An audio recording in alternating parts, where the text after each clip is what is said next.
Hi, everyone. I'm Tim with the Book Dragon. It's currently day 5 of our book tour for Murdoch's Choice, a fantasy novel in the Heroes of Time series. I'm here today with Wayne Kramer, author of the Heroes of Time series, to talk a bit about Murdoch's Choice. Thanks for joining me, Wayne. Good to be here, Tim. And especially for our UK fans, stay tuned after the end of the interview for some exciting news about how you can meet Wayne. So I'll go ahead and jump right in with a few questions, if that's okay. All right, sounds good. Right. So one of the things that sets fantasy novels apart, and one of the things that I love as a fantasy reader, is the chance to visit other worlds. So what can you tell us about the world that you've created for the Heroes of Time setting? Yeah, I agree. Getting that escapism is one of the things I think we all love about fantasy. The world of Elion here that's in the Heroes of Time series is no different. It falls right in that line. It's completely different world from Earth. It's essentially another planet. It's a ringed planet. So even on the front cover of the book, you can see the rings going across the sky. Actually, on your background there, you can kind of see it because that's the cover image behind you. And it has a lot of similarities to Earth, enough that it's familiar to people, but it's also a little bit different. We have a longer year, we have a longer day, so it's 425-day year and 28-hour days.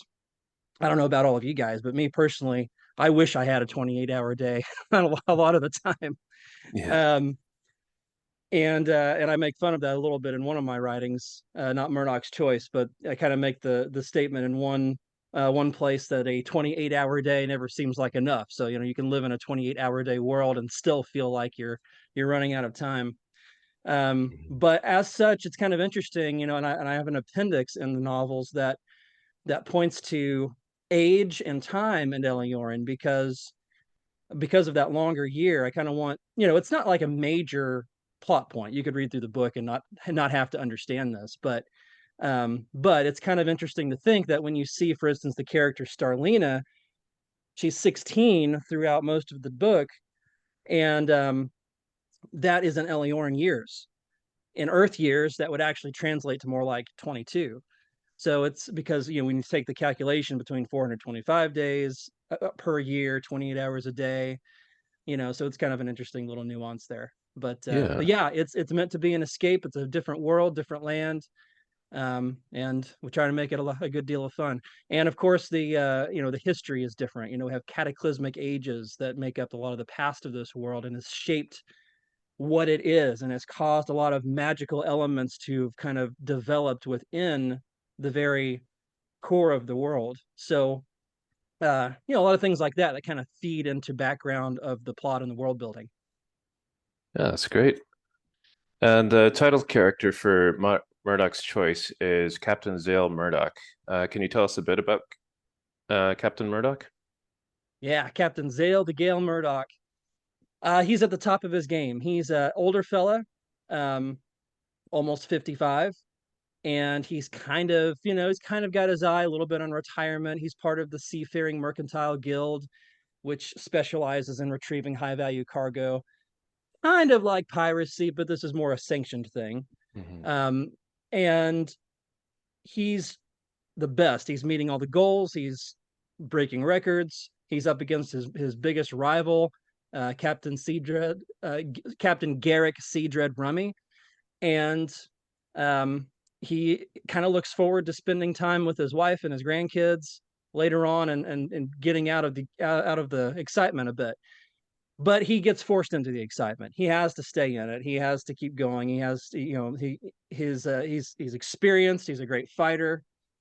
He's cerebral, and and he's got kind of a special way about him, a special wit, where he's got kind of some choice phrases and some uh, a little bit of a.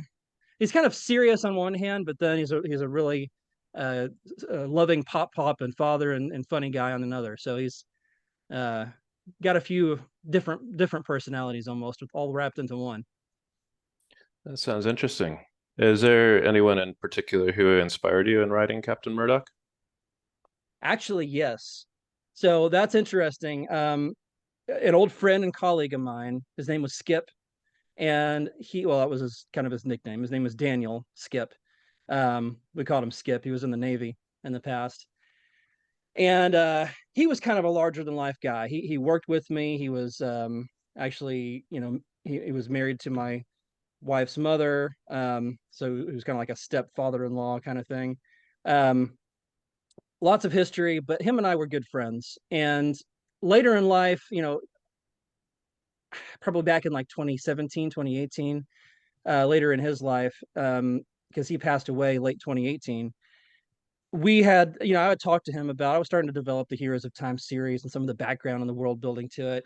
And he and I were talking about it. And I was like, look, I think it would be really fun to make a character based on you.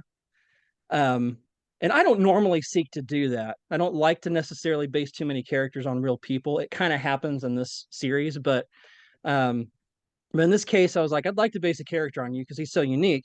And we got to brainstorming about it, and I asked him, well, what would you want to be? And he said, well, I'd like to be a sea captain, specializing in specialized runs for the kingdom, um, doing these things that some of the hard jobs that the kingdom wants done, or maybe once under the rug a little bit, that kind of thing. Um, and we came up with that character. We came up with his feisty red panda sidekick that is Boomer in the novel, and uh, took it from there. I mean, it was really the whole race of anthropods was kind of born out of which is the animalistic race, anthropomorphic animals, um, was born out of that conversation, and that's where he came from. So the Captain Zale, the Gale Murdoch you see in there is based a lot on that person. Daniel Skip person was his name, and um, the book talks about that a little bit. I think in the preface, my website talks about it a little bit. But it was a good inspiration, because I have kind of Skipisms from him, words that he would say. He would use very elaborate words and phrasings for things, and that's kind of built into the character, and the general mentality and just the way the character acts is based a lot on that. So yes, sorry, maybe a long answer, but yes, there was definitely an inspiration there. Yeah, that's really cool. Okay, and you've actually just released Murdoch's Shadow recently, so which is the sequel to Murdoch's Choice. So, Yes. without giving away too many spoilers for Murdoch's Choice, can you tell us a bit about that? About Yeah, so I mean, you him? can imply from the name of Murdoch's Choice that choices have to be made. Characters are presented with choices, and there's ultimately a kind of a big choice for Murdoch. Choices have consequences, and that is furthered upon in Murdoch's Shadow. Things get a bit darker, a little bit more epic. Things get more sprawling, and we deal with a little bit more of the time travel element. Uh, it's it's a it's a direct follow up to what happens in Murdoch's Choice, and I guess I won't say too much more than that without getting deep into the story. But I would say Murdoch's Shadow takes a lot of the excitement and adventure elements of Murdoch's Choice that's established in Murdoch's Choice and really builds upon it and takes it even kind of a notch higher. That's great.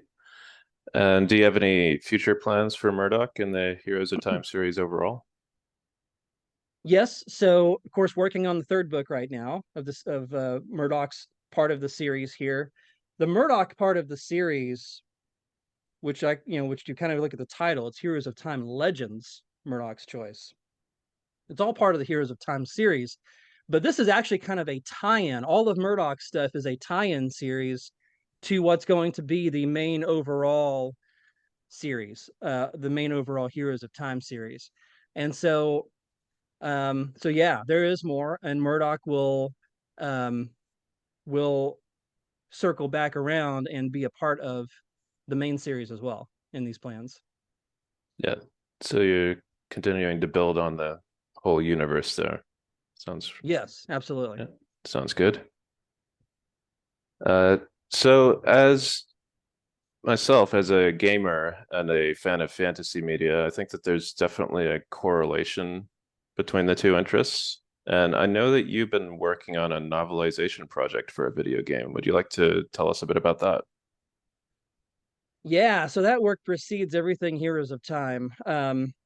I can't say it's a super active project these days. It kind of sits on the wayside because uh working out rights and things to a video game is complicated um and difficult. But one of my longtime aspirations has been to publish a novelization of the video game Chrono Trigger. And so I have worked on that. I've been um the guy behind the Chrono Trigger novel project for over 20 years. And I have the site chronotrigger.com for that. It's um it's an epic fantasy adaptation of that video game story, which for those not familiar with Chrono Trigger, it's what they call an RPG, or a role-playing game. So it's a game with a lot of story behind it.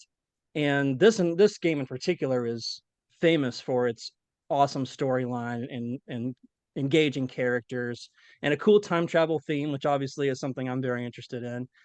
Mhm. And I fell in love with that. And from my much earlier years, Chrono Trigger honestly shaped my writing. Um, Going through constant iterations of writing that story and showing it to people, because I've always had it out there for like beta readers and people to check out as demo chapters. Um, has that constant stream of kind of rewriting and reworking and getting feedback has helped to shape my writing, so that kind of when I was ready to start publishing something of my own, I had a good amount of experience as a result of that. And so it's not a dead project in my mind. It's something I would love to complete, but there are certain rights aspects and things that would have to be um, overcome first. Yeah. So here's my plea to Square Enix: give me a meeting, we'll talk. Yeah. Yeah, I love that game myself. Um, so now that you've written your own novels and your own setting, do you ever think like maybe that could be turned into a video game someday? Oh yeah, sure. I think it could. I'd love to see that happen. I think you could see video games, or maybe I don't know, maybe some kind of a card game. Um, lots of lots of opportunities there, and I've seen my assistant Jacob, actually he kind of works. He's done a little bit of virtual reality world building stuff before, and he's actually just for fun kind of recreated bits and parts of the Heroes of Time story or settings or a character here and there in the virtual world that he works in, or that he plays in. Um, and So we've kind of seen a little taste of what that could be like. And absolutely, I think it'd be awesome to create kind of a virtual world that people could enjoy. Yeah. Okay. And do you have any other projects you'd like to share about? Sure. Yeah, so of course one is again the main Heroes of Time series, which will be kind of the flagship series of for me, that Murdoch's series will tie into. That is a big one. That's a big epic fantasy. It's actually been the first book of that is written, and has been reviewed and critiqued by um, Patrick Rothfuss, another very popular fantasy novelist, or writer, author. And um, I don't know exactly how that's going to be published yet. I'm trying to decide, self-publishing, traditional publishing, what direction I might go in. But anyways, that one will come out in the future.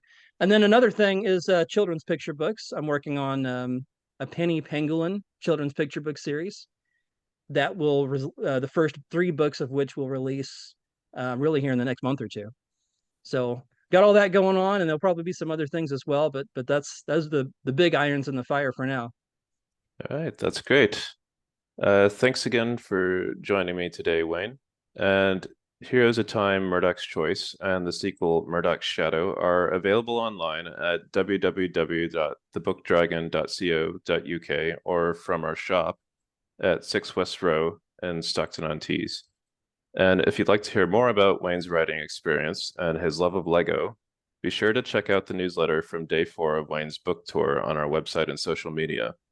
You can also check out Wayne's website at heroesoftime.com, or better yet, if you'd like to meet Wayne in person and get a signed copy of Murdoch's Choice, Murdoch's Shadow, or both, drop by the Book Dragon in Stockton-on-Tees on the 6th of March between 11 a.m. and 5 p.m. local time, where Wayne will be joining us for an all-day in-store signing event. I know I'm looking forward to it. Me too, Tim. Thank you very much. And thanks again, and thank you for watching.